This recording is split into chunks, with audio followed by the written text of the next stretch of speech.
Cette posture peut se faire à la fin de la posture psoas ou adducteur. Allongé sur le dos, les lombes sont bien plaquées au sol. La nuque est longue et la correction des membres supérieurs sont acquises. Pliez un genou en faisant glisser le pied le long de l'autre jambe. Arrivé à hauteur du genou, basculez le pied de l'autre côté du membre, restez étendu au sol.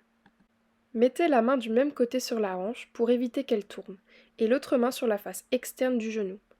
Faites les 3 temps de l'expiration, et sur l'apnée, écartez le genou fléchi sans y arriver. Le guide place sa résistance à la face externe du genou. Faites la contraction de quelques grammes durant 3 secondes contre cette résistance sans la vaincre. À la fin de cette contraction, vous pouvez gagner en amplitude dans la direction opposée. Recommencez la manœuvre plusieurs fois à la suite.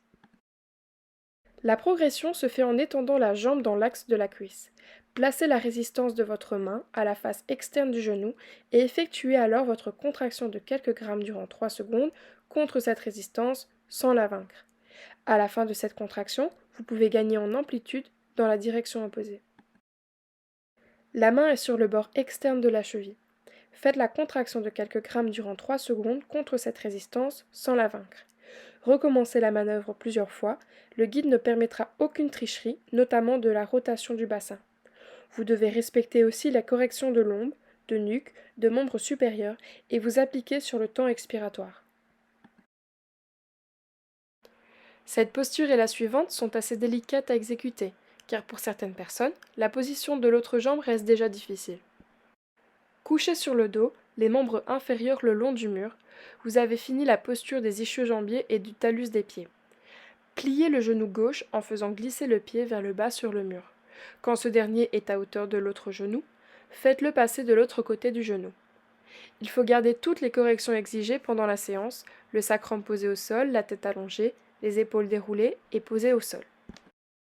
Le guide offre une résistance en posant une main sur la face externe du genou plié et il contrôle le bon placement du bassin avec son autre main. Le bassin ne doit ni décoller ni vriller pendant l'étirement. Vous pouvez utiliser votre propre main. Effectuez une contraction de quelques grammes en repoussant le guide ou sa main, pendant 3 secondes d'apnée.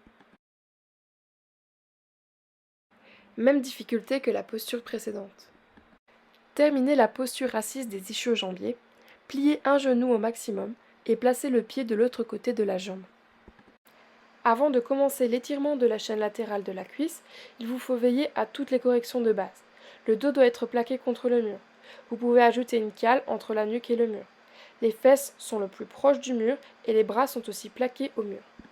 Le mouvement consiste à croiser le genou plié sans tourner le bassin. Ce dernier place une résistance à la face externe du genou plié. Vous devez pousser la main du guide sans y arriver. Ce travail se faisant sur une expiration et en gardant la bonne position du bassin et des autres corrections, vous pouvez réaliser ce travail seul. Eh bien, la vidéo touche à sa fin. Maintenant que vous avez eu l'occasion de visionner toutes les vidéos pratiques de l'outil dédié au stretching global actif, je vous encourage à vous diriger vers la prochaine section. Vous y découvrirez comment enseigner le stretching global actif à vos élèves, en le liant à différentes disciplines que vous pourriez aborder lors de vos cours d'éducation physique. Merci à tous!